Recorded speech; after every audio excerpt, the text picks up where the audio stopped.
오늘 저는 읽으신 본문의 말씀을 가지고 도망간 그 자리에서도 일하시는 하나님, 도망간 그 자리에서도 일하시는 하나님.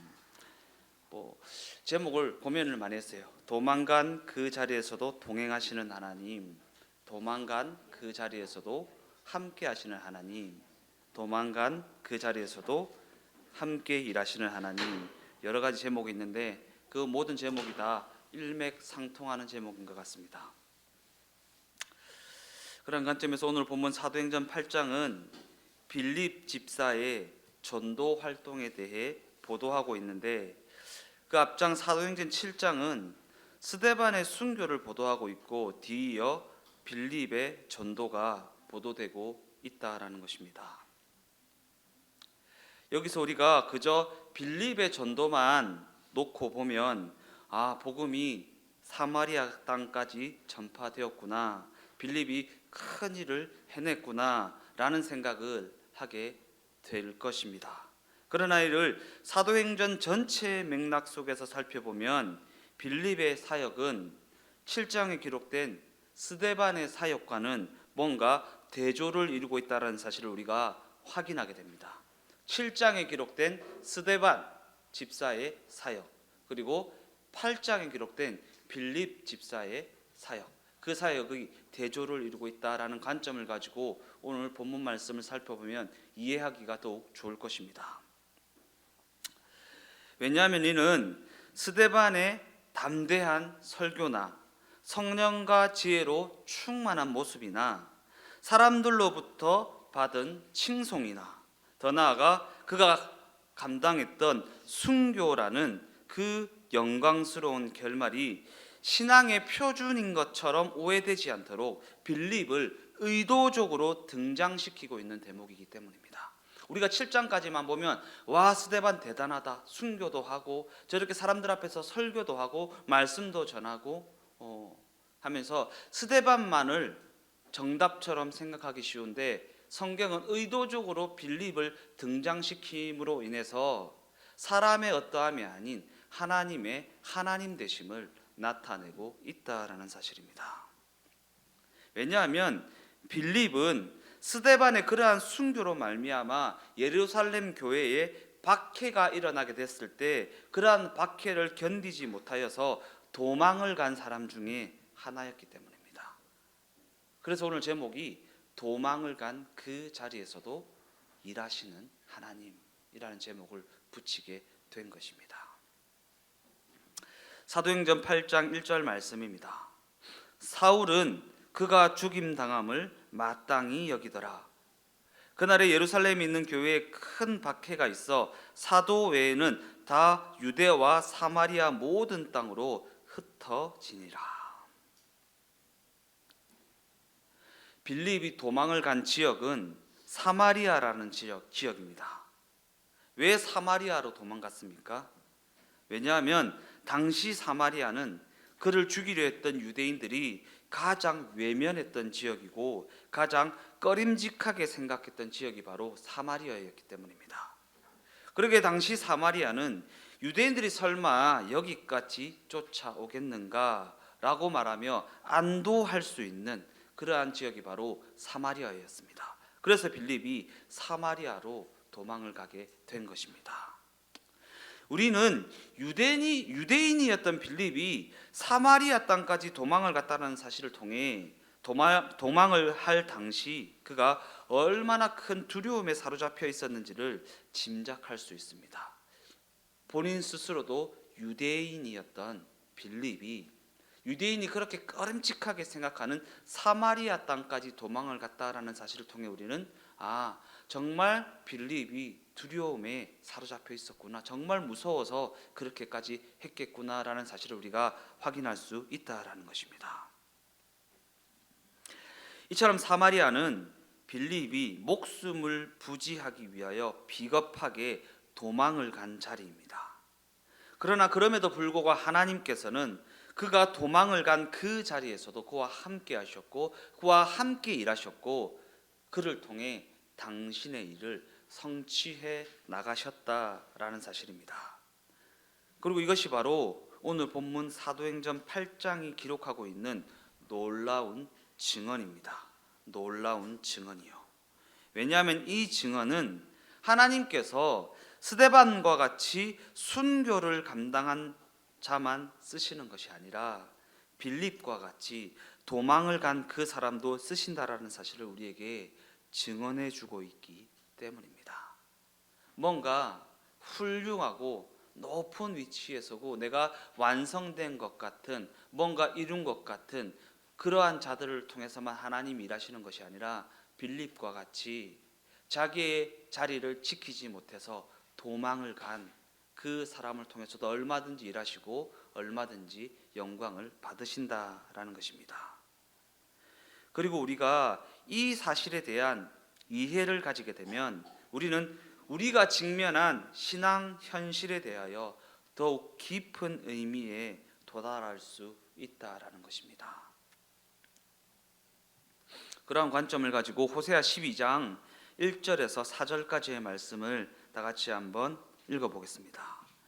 에브라임은 바람을 먹으며 동풍을 따라가서 종일토록 거짓과 포악을 더하여 아수르와 계약을 맺고 기름을 애굽에 보내도다. 여호와께서 유다와 논쟁하시고 야곱을 그 행실대로 벌하시며 그의 행위대로 그에게 보응하시리라. 야곱은 모태에서 그의 형의 발 뒤꿈치를 잡았고 또 힘으로는 하나님과 겨루되 천사와 겨루어 이기고 울며 그에게 간구하였으며 하나님은 베델에서 그를 만나셨고 거기에서 우리에게 말씀하셨나니. 아멘. 읽으신 본문을 보니까 야곱을 그 행실대로 벌하시며 그의 행위대로 그에게 보응하실 것이다 라고 말하고 있습니다. 과연 야곱이 무엇을 잘못했기에 이와 같은 말씀을 하고 계시는 것일까?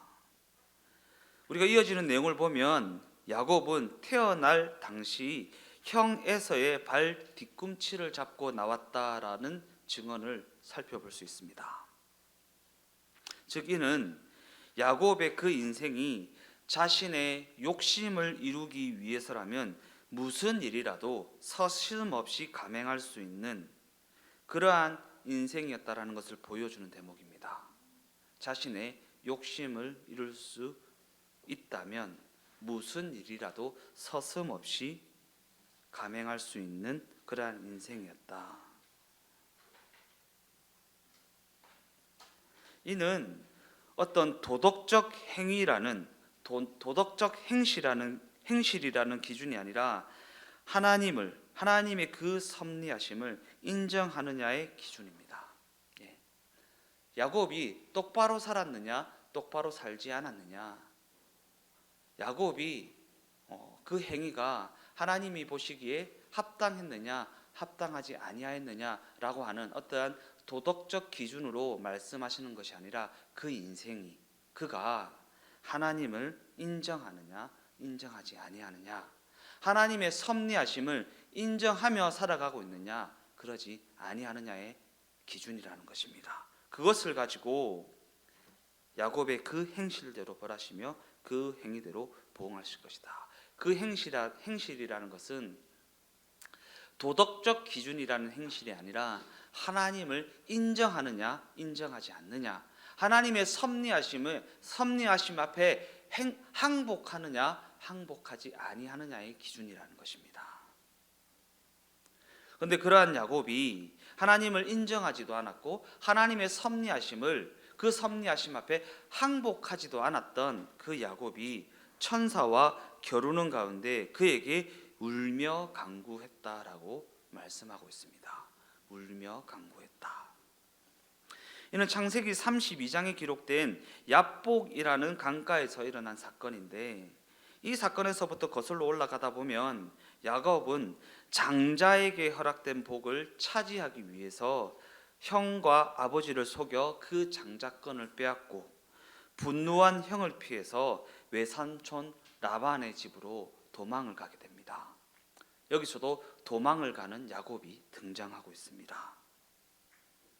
이처럼 그는 하나님의 섭리하심을 전혀 인정하지 않았고 자기가 원하는 것을 자기의 방식대로 쟁취하려고 해서는 그러한 삶을 살아가는 인생이었다라는 것입니다. 그죠?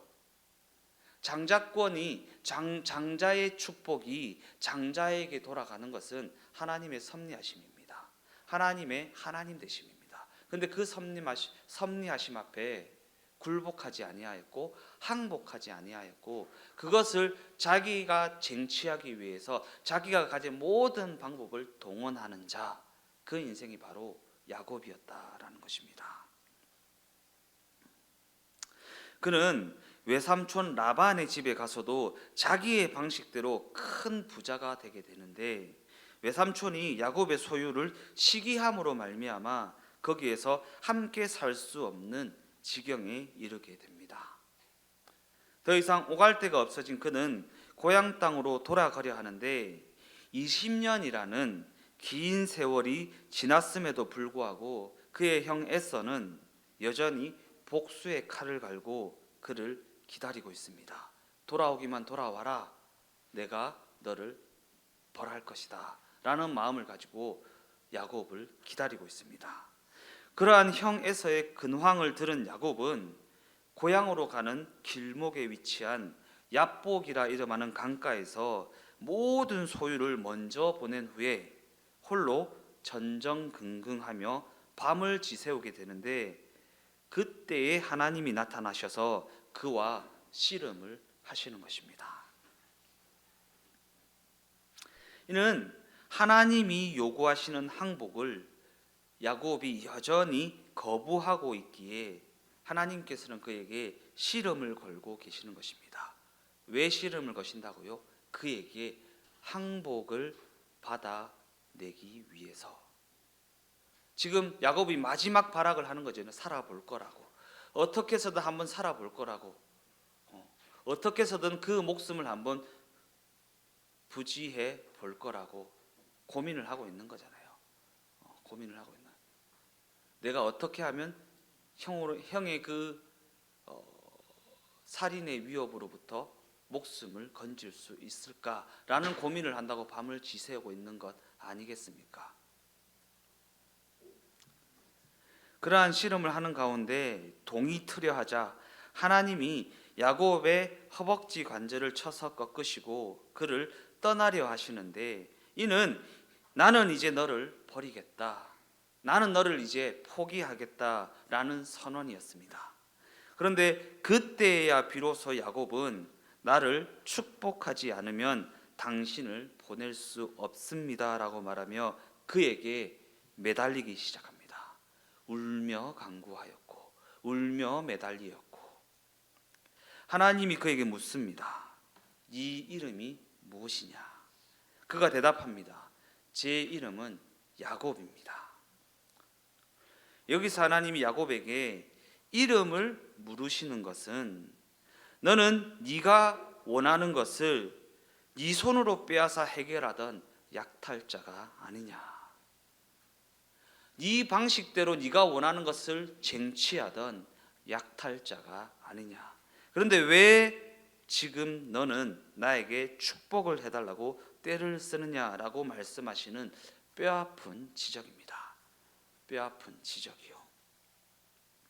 그러한 관점에서 나는 야곱입니다. 곧 나는 약탈자입니다라고 하는 그의 대답 속에는 이제는 하나님 앞에 항복을 하겠습니다라는 의미가 담겨져 있었다라는 사실입니다.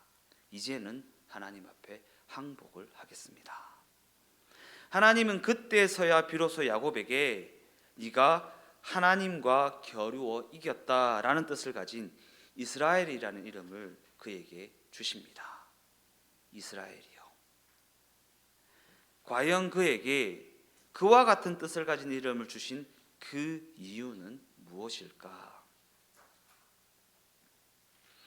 호세아서는 야곱의 그 이름에 대해 하나님께서 야곱에게 주신 이스라엘이라는 그 이름에 대해 천사와 힘을 겨루어 이기고 울며 그에게 간구하였다라는 내용으로 설명하고 있습니다. 야곱이 누구에게 간구를 했다는 것입니까? 자신 스스로를 믿고 다른 사람의 것을 빼앗고 자신의 욕심을 채우며 살아가던 그가 복을 간구했던 그 대상이 누구입니까? 곧 누구에게 항복을 했다라는 것입니까? 하나님입니다. 하나님 앞에 울며 간구하는 자리에 이르게 되었다라는 것입니다. 자신의 실력을 믿고 자신의 모든 방법을 동원해서 자신이 원하는 것을 가지며 살아가던 그 야곱이 하나님 앞에 항복하며 울며 간구하는 자리에 이르게 되었다라는 것입니다. 더 나아가 호세아서는 이어지는 구절을 통해 하나님이 베델에서 그를 만나셨다라는 보도를 하고 있습니다. 베델에서 그를 만나셨다. 베델에서의 사건은 야복 강가에서의 사건보다 20년이나 앞선 것입니다. 야복 강가에서 사건은 야곱이 라반의 집으로 도망을 가서 거기서 직살나게 고생하고 돌아오는 길에 거했던 자리가 야복 나루터입니다. 그러나 베델은 야복 강가보다 20년이나 앞선 것으로 야곱이 고향에서 도망을 하여 하란을 향해 가던 도상에서 일어난 사건입니다. 당시 야곱은 자신의 욕심을 채우기 위해서 형 에서와 아버지를 속이고 도망을 가는 길이었고, 더 나아가 그 당시 그는 하나님을 찾을 마음이 전혀 없었던 때입니다. 하나님 앞에 항복하지도 않았고 하나님의 섭리 앞에 항복하지도 않았던, 그저 내 욕심을 채우기 위해 내 모든 방법을 동원해서 그 욕심을 채우기를 원했던 그러한 야곱이었습니다. 그런데 그러한 때에 하나님이 그에게 나타나십니다. 야복 강가 씨름에서 그에게 복을 주신 하나님, 야곱이 울며 복을 간구했던 그 하나님은 야곱이 항복을 하기도 전에 이미 야곱의 하나님이 되시기로 작정하시고 그에게 복을 약속해 주셨다라는 것입니다. 야곱은 20년이 지난 후에 야복 나루토에 이르러서야 비로소 하나님 앞에 항복을 했지만, 하나님께서는 야곱이 항복하기도 전에 20년 전에 이미 그를 만나셔서 그의 하나님이 되시기로 작정해 주셨다라는 것입니다. 그래서 로마서 5장 8절은 우리가 아직 죄인 되었을 때라는 단서를 붙이는 것입니다. 우리가 아직 죄인 되었을 때 우리에 대한 자기의 사랑을 확증하셨다. 우리가 이 부분을 절대 잊어서는 안 됩니다. 어저께 저녁에 한 9시쯤 돼서 사촌 동생한테 전화가 왔어요. 사촌 동생한테 전화가 왔는데 어떤 친구와 이제 저녁을 함께 먹었는데 그 친구가 자신의 신앙에 대해서 굉장히 정죄를 하더라 라고 하면서 너 그렇게 살면은 천국 못 가라는 얘기를 했다는 거예요. 근데 그 대화를 쭉 이어나가고 나서 이제 그 만남을 마치고 집에 돌아오는 길에 전화를 한 거예요. 마음이 무겁다. 저들이 나에게 하는 말이 무슨 말인지는 알겠는데 전혀 동의가 되지 않는다.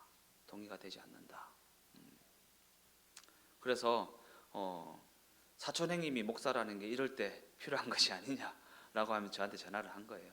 전화를 하면서 제가 얘기했어요. 우리 교회에서 요즘에 가장 집중하고 있는 부분은 행위적 예배자가 아닌 존재적 예배자가 되어야 한다라는 부분이다. 존재적 예배자가 되어야 한다.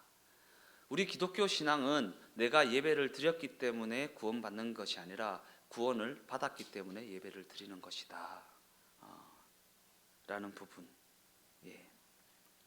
하나님께서 내가 예배를 드리기도 전에 구원해 주셨다라는 것. 우리가 아직 죄인 되었을 때에 우리에 대한 자기의 사랑을 확정해 주셨다라는 부분을 절대 놓쳐서는 안 된다라는 얘기를 해줬어요. 근데 우리 인간은요 흔들려요. 그런 얘기를 들으면 그렇게 기도하고 그렇게 말씀 읽고 그렇게 예배드리고 그렇게 철두철미하게 주일 성수를 하고 그렇게 해야지만 구원받는다라는 얘기를 들으면 우리도 속는단 말입니다. 저들은 저렇게 열심히 하는데 나는 그러고 있지 못하는 것 같기 때문에, 저들은 저렇게 기도도 열심히 하고 뭔가 신앙생활을 잘하고 있는 것 같은데 나는 항상 그러고 있지 못하는 것 같기 때문에 그 말에 속는단 말입니다. 근데 구원은요 내가 예배를 잘 들었기 때문에 받는 것이 아니고요, 내가 기도를 많이 했기 때문에 받는 것도 아니고요, 내가 성경을 많이 읽었기 때문에 받는 것도 아닙니다. 구원은 오직 예수님의 은혜로 받는 것입니다.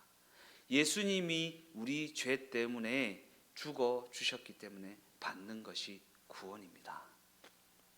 우리가 아직 죄인 되었을 때 우리에 대한 자기의 사랑을 확증하시고 독생자 예수 그리스도를 십자가에 내어 주셨기 때문에 우리가 구원에 이르게 된 것이지, 내 열심이나 내 노력이나 내 어떠함으로 말미암아 받는 것이 아니다라는 부분을 절대 잊어서는 안 됩니다. 그렇게 우리에 대한 자기의 사랑을 확증해 주신 하나님이 야곱에게 다음과 같은 약속을 해주십니다. 창세기 28장 13절에서 15절까지의 말씀입니다. 또 본즉 여호와께서 그 위에 서서 이르시되 나는 여호와니 너의 조부 아브라함의 하나님이요 이삭의 하나님이라.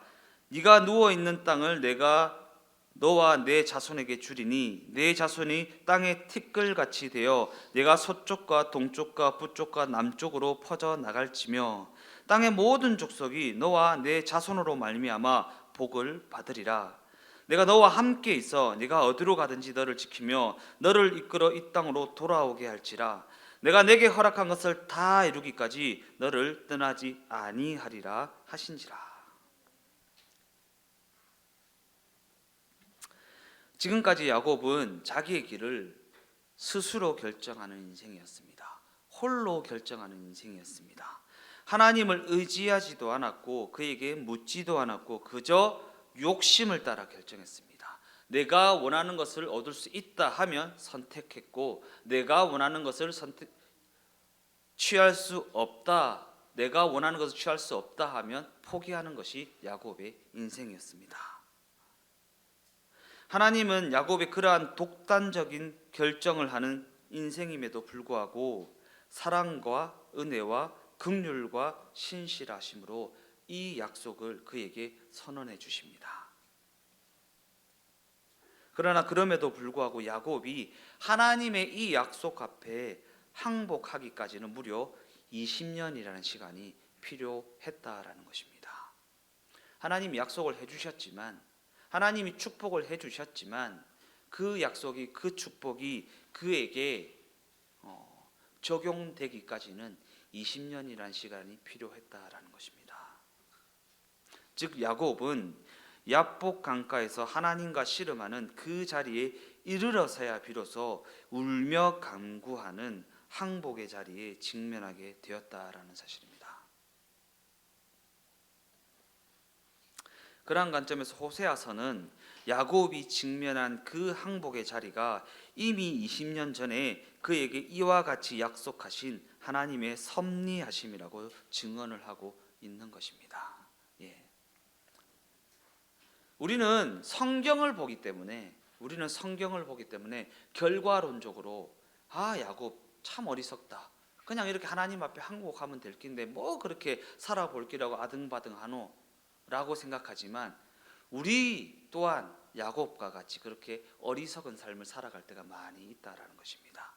우리는 그냥 결과론적으로 보기 때문에 참 야곱 어리석다 라고 생각하지만, 우리가 그 당사자가 되어보지 않는 이상은 절대 그렇게 말해서는 안 된다라는 것입니다. 상대방의 그 모습이 내 눈에 볼 때는 어리석다 여겨질 수 있고, 내 눈에 볼 때에는 왜 저렇게 살지라고 생각할 수 있지만 우리가 그 당사자가 되어보지 않고서는 그러한 말을 해서는 안 된다라는 것입니다. 왜냐하면 그 인생 또한 하나님이 사랑하셔서 붙잡고 계시는 하나님의 섭리 가운데 있는 인생이기 때문입니다. 우리가 야곱이 울며 간구한 하나님은 과연 어떠한 분이신가? 그가 울며 간구한 그 기도는 과연 어떠한 기도였는가라는 부분을 떠올려 보면 이를 통해 우리는 오늘 본문이 기록하고 있는 빌립의 사역에 담긴 그 의미를 좀 더 깊이 있게 이해할 수 있습니다. 빌립의 그 두려움, 빌립의 도망으로 말미암아 빌립이 이르게 된 그 자리요, 그 자리. 빌립이 유대인이라 그랬잖아요. 유대인이 사마리아 땅으로 도망을 갔다. 이거는 굉장히 처참한 상황입니다. 굉장히 비참한 상황입니다. 빌립의 그 두려움으로 말미암아, 빌립의 그 도망으로 말미암아 빌립이 이르게 된 그 자리. 그 자리는 야곱이 이르게 된 자리와 동일한 자리입니다. 그리고 하나님께서는 그곳에서도 그와 함께 하시고 그곳에서도 그와 함께 일을 하셨다라는 사실입니다. 그리고 이 지점이 바로 복음의 위대함이 숨겨져 있는 지점이라는 사실입니다. 우리는 하나님 앞에 늘 훌륭해야 한다라는 고정관념을 가지고 있습니다. 하나님 앞에 훌륭해야 한다라는 고정관념. 그러나 우리 모두는 스데반이기보다 빌립과 같고 또한 야곱과 같은 인생에 가깝습니다. 그죠? 순교를 감당했던 스데반이기보다 도망을 갔던 빌립과 같고 도망을 갔던 야곱과 같을 때가 더욱 많이 있다라는 것입니다. 왜냐하면 우리 모두는 빌립과 같이 야곱과 같이 연약함과 비겁함에 휘둘리며 살아가는 경우가 더욱 많이 있기 때문입니다. 그러나 그럼에도 불구하고 사도행전은 우리가 예수 안에 있는 인생, 곧 하나님의 섭리 가운데 있는 인생이기 때문에 우리의 그 비겁한 선택이, 우리의 그 못난 현실이, 우리의 그 모든 실패가 우리의 삶을 좌지우지할 수 없다고, 곧 하나님의 섭리하심을 좌지우지할 수 없다고 너무나도 분명하게 선언하고 있다라는 사실입니다. 무엇이요? 우리의 비겁한 그 선택이요, 우리의 그 못난 현실이요, 우리의 그 모든 실패가 하나님의 섭리 가운데 있는 우리의 인생을 좌지우지할 수 없다라고 우리가 살펴보고 있는 사도행전은 너무나도 분명하게 선언하고 있다라는 것입니다. 그런데 우리는 그럼에도 불구하고 스데반과 빌립을 구별하여서 오직 스데반처럼 되어야 한다라는 생각에 사로잡혀서 살아가는 경우가 얼마나 많이 있습니까?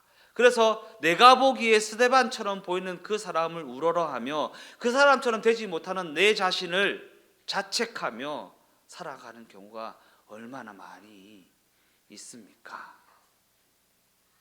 이는 우리가 예수님이 어떠한 분이신지, 과연 성경은 무엇이라 증언하고 있는지 도무지 알지 못하기 때문에 나타나는 현상이 아니겠습니까? 때때로 하나님은 우리를 스데반처럼도 부르실 것입니다. 때때로 하나님은 우리를 빌립처럼도 부르실 것입니다. 때로는 스데반처럼 순교를 감당하는 자리에 세우시기도 할 것이고, 때로는 빌립처럼 도망을 가는 자리에 세우시기도 할 것입니다. 그러한 관점에서 과연 우리가 오늘 본문이 증언하는 빌립과 같이 도망을 간 그 자리인들, 하나님이 함께하지 않으시는 자리일 수가 있겠습니까?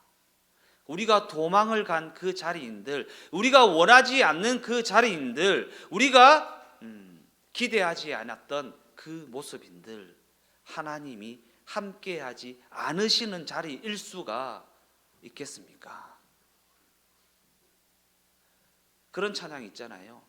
내가 새벽 날개치며 저 바다 끝에 이르게 되었은들 하나님께서 거기서 나와 함께하지 아니하겠는가라는 고백의 찬양 말입니다.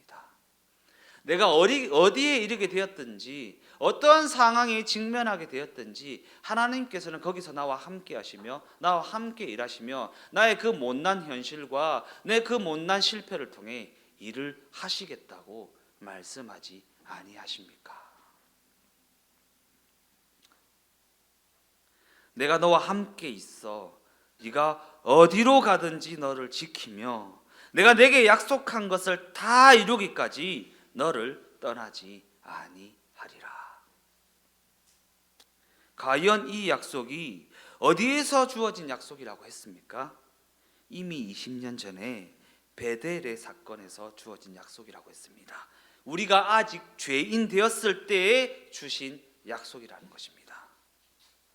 즉, 이 약속은 야복 강가에서 주어진 약속이 아니라는 것이고, 그러기에 과연 이 약속은 그가 울며 간구를 했기 때문에 주어진 약속이 아니다라는 것입니다. 그 야복 강가에서 울며 간구를 했기 때문에 주어진 약속이 아니라 그 20년 전에 주신 약속이라는 것입니다. 그가 욕심을 쫓아가다가 도망을 가게 된 그 상황 가운데 주어진 약속이라는 것입니다. 우리가 아직 죄인 되었을 때, 못났을 때에, 실패했을 때에 주어진 약속이라는 것입니다. 이와 같은 의미에서 본문이 증언하는 빌립의 소심함과 빌립의 두려움을 통해서도, 빌립처럼 도망을 간 그 인생을 통해서도 하나님은 당신의 일을 이루신다라는 사실을 잊어서는 안 됩니다. 호세아서 12장 4절에서 5절 말씀입니다. 천사와 겨루어 이기고 울며 그에게 간구하였으며 하나님은 베델에서 그를 만나셨고 거기에서 우리에게 말씀하셨나니 여호와는 만군의 하나님이시라. 여호와는 그를 기억하게 하는 이름이니라. 여호와는 그를 기억하게 하는 이름이라고 말씀하십니다. 이 여호와라는 이름은 출애굽기 3장에서 하나님이 모세에게 가르쳐 주신 당신의 이름입니다. 모세가 하나님에게 묻습니다. 백성들이 내가 만난 하나님의 이름을 물을 것입니다. 당신의 이름은 무엇입니까? 하나님이 모세에게 답하십니다. 나는 스스로 있는 자니라. 그리고 이것이 바로 여호와라는 이름이 가진 의미입니다. 나는 스스로 있는 자니라. 여기서 스스로 있는 자라는 것은 그는 하나님이시기를 잠시도 멈추지 않으시는 분, 언제나 하나님이신 분, 우리의 어떠함에 조금도 의존하지 않으시는 분, 그것에 좌지우지 되지도 않으시는 분, 그러한 뜻을 가진 이름입니다. 스스로 있는 자, 하나님이시기를 잠시도 멈추지 않으시는 분, 언제나 하나님이신 분, 우리의 어떠함에 조금도 의존하지 않는 분, 우리의 실력에 조금도 의존하지 않는 분, 우리를 구원하는 데 있어서 우리의 실력을 조금도 동원하지 아니하시는 분, 그것에 좌지우지 되지도 않으시는 분, 그분이 바로 여호와 하나님, 우리 주님이시라는 것입니다. 결론적으로 말씀을 마무리하면서 하나님과 겨루어 이겼다라는 의미를 가진 이 이스라엘이라는 이름은 이 시대를 살아가는 우리 각 사람에게 과연 어떠한 메시지를 주고 계십니까? 하나님께서 야곱의 반역과 그의 고집을 감수하셨던 것처럼 사망을 스스로 자초한 인류의 반역과 인류의 거절도 능히 감수해내셨다라는 메시지 아니겠습니까? 하나님께서 야곱의 그 고집스러움을 다 감수하셨던 것처럼 우리의 연약함과 우리의 실패와 우리의 그 고집스러움도 다 감당하심으로 말미암아 우리를 통해 당신의 일을 이루어 가신다라는 의미 아니겠습니까? 야곱이 끝까지 고집을 부렸던 것처럼 우리 모든 인류는 예수를 십자가에 못 박기까지 그를 거부하였습니다.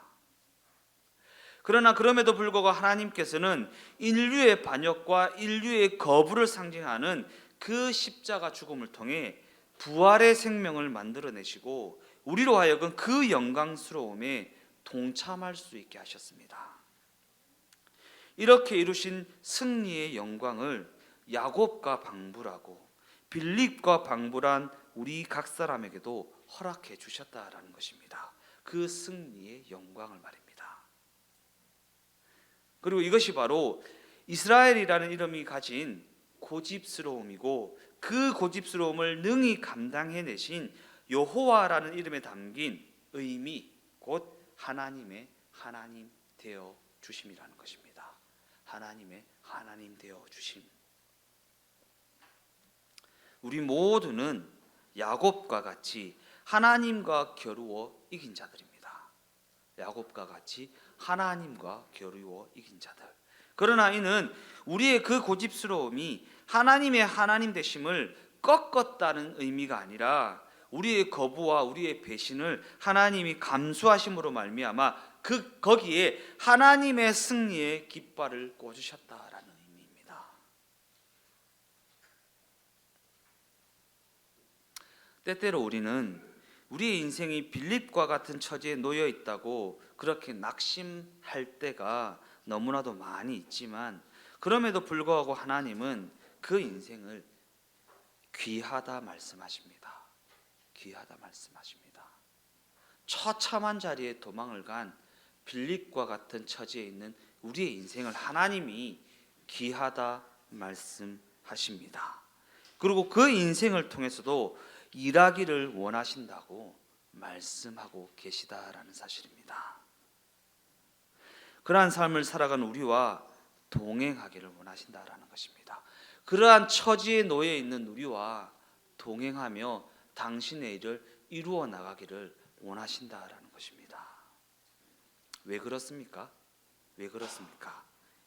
이 세상에서의 유명함이나 이 세상에서의 유능함은 적어도 신앙 세계에 있어서만큼은 그 인생을 채점하는 기준이 될 수 없기 때문입니다. 무엇이요?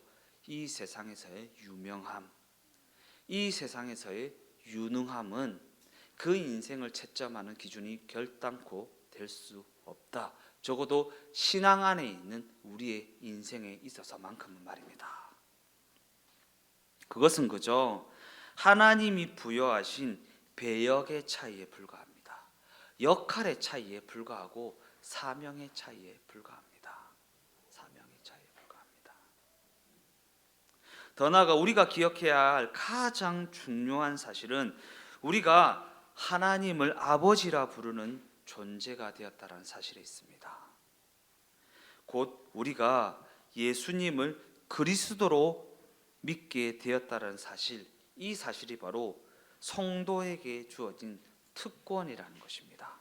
하나님을 아버지라 부르는 존재, 예수를 그리스도로 믿게 된 존재, 그러한 존재가 되었다는 것이 바로 성도에게 주어진 특권이라는 것입니다. 우리 주동행교회 각 사람이 이 땅에서의 신앙 현실 가운데 이 특권을 놓치지 않고 살아가게 되시기를 예수님의 이름으로 축원드립니다.